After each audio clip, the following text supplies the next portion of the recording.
Hello everyone and welcome back to our channel. In today's video, I'm going to show you how to erase background in Snapseed. If you're new to Snapseed and you don't know how to erase backgrounds, I'm going to show you an easy hack to do it. So without any further ado, let's get into it. At first, open the Snapseed app on your phone. Now click on the plus icon to edit the photo that you want to remove the background from. For now, I'll choose this photo. Now click on Tools and scroll down and select the double exposure option. Now click here to add another photo.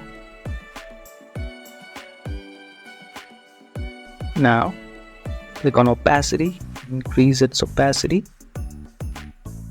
Once happy, click here to save changes.